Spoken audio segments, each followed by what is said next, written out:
So we've been watching the impeachment proceedings play out now for multiple days, and I'll admit this is absolutely exhausting, albeit necessary, because I don't want to live in a two-tier justice system. Like, I believe that there really is no justice in the United States, and we do effectively live in a two-tier justice system already, where the rich get away with committing crimes and poor people get locked up for doing those same types of crimes that rich people get away with.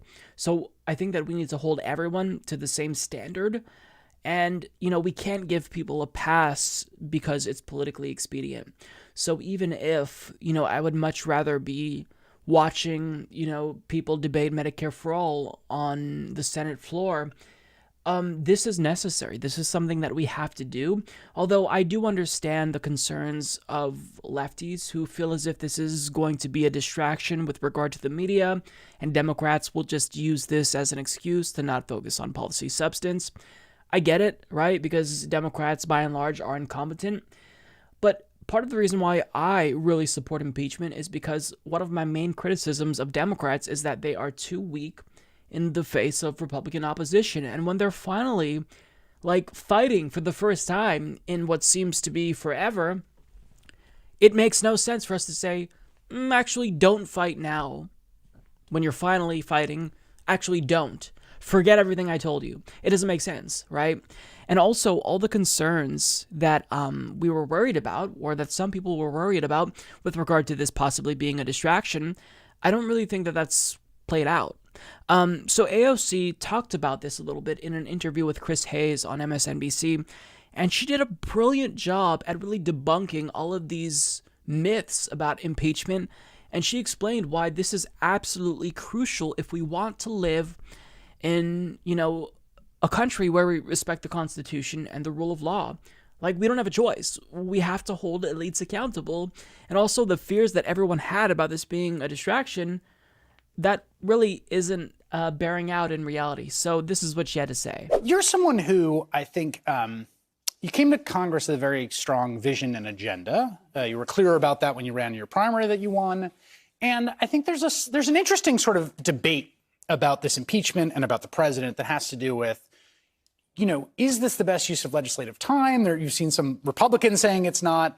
As someone who has an agenda that you want to pass, right, that you want to see happen, how do you view impeachment in that context? Well, I'm not very concerned about it because we're able to legislate while this is happening. Just yesterday, I introduced our first piece of Green New Deal legislation, which was around public housing and decarbonizing our entire public housing stock in the United States. And so it's not coming at the cost of legislating. Some may say that mass media may cover our proposals a little bit less, but they don't do a great job of that in the first place. So it's, no offense, right I love you, but I don't think I'm going to get a decarbonization 8 p.m. time slot. So it's okay. I think we're legislating, we're working for people, and we're holding the president accountable, and it's all possible. And if we don't hold this accountable, then we really erode rule of law in the United States of America. And really what makes America different, when people say, I want to do business here, I want to write books here, I want to take my family here, I want to raise and be around American ideals, a lot of it has to do with the reliability that the right people will be held to account, that there are consequences for doing wrong, for hurting people, and also that this is a fair country where everyone is treated equally. But isn't that as often honored in the breach as not? I mean, one of the things that I think helps him is there's so much cynicism about that exact thing. Well, that's exactly right, isn't it? Because there is a lot of corruption in our society. Big money and big pharma and big oil and big gas have taken over our entire political system. And there are a lot of systemic threats.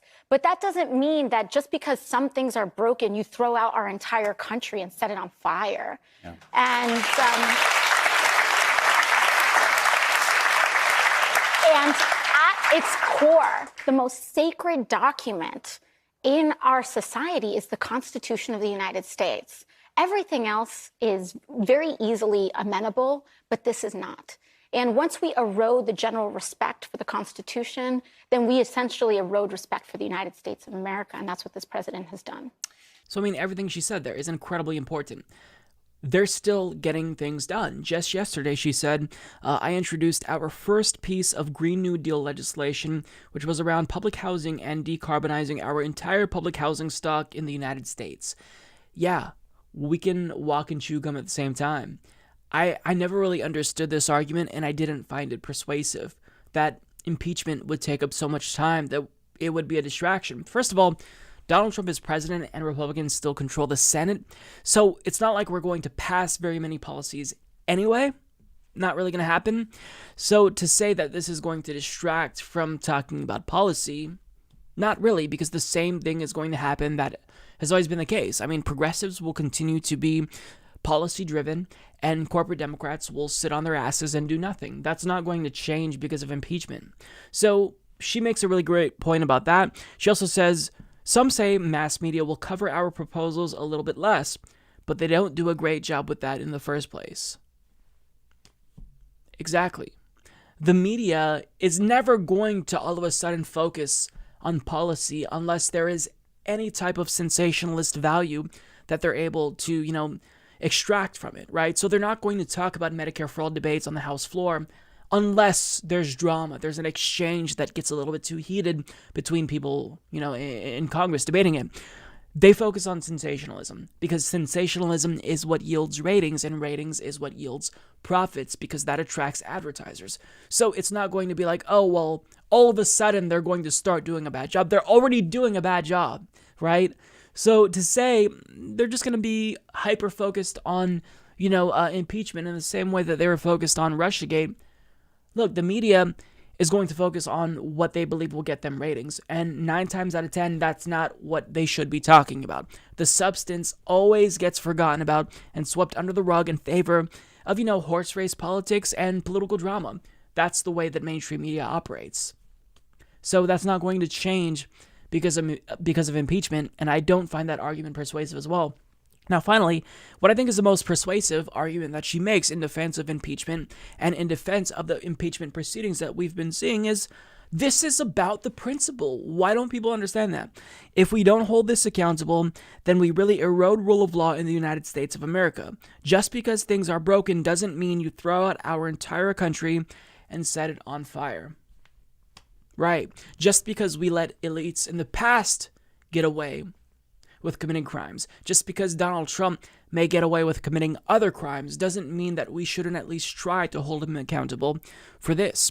Now, I do absolutely sympathize with people who believe that we should broaden the scope of the impeachment inquiry. It should be focused on the emoluments clause, the hush money payments, and the general corruption. Like, of course, we should focus on all of that. So I don't agree with the way that Nancy Pelosi is proceeding with this.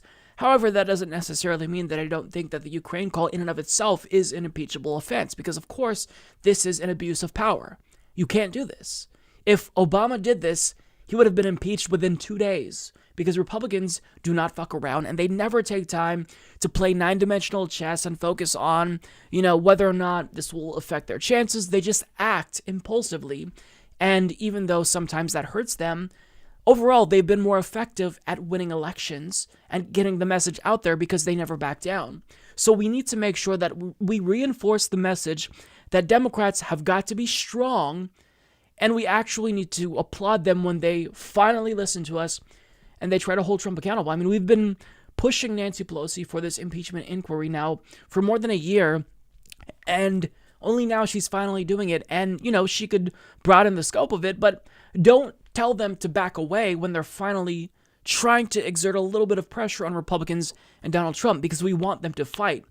Democratic Party weakness before is what led to their defeat, right? So being strong in the face of Republican Party criticism, I think that does matter. So, all of these fears that I think lefties had, some of which are legitimate, some of which I don't agree with, I think that it is important that we address them. Although, what AOC said here, I think it absolutely makes sense. None of them are persuasive enough to where people on the left should be discouraging this impeachment process from taking place. I mean, it's already basically proving that Donald Trump did in fact abuse power. So he should be impeached for that.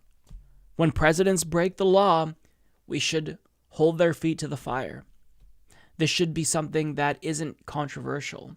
The right is united in fighting against impeachment, so the left overall should be united in pressing for impeachment.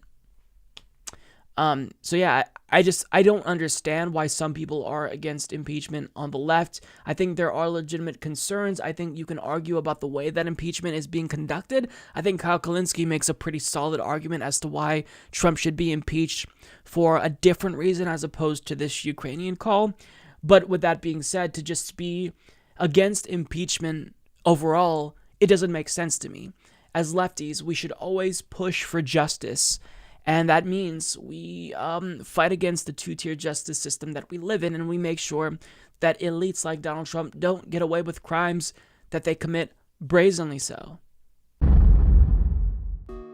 Mike is the worst progressive on YouTube. Please don't subscribe to him or become a patron. David Dole is so much better.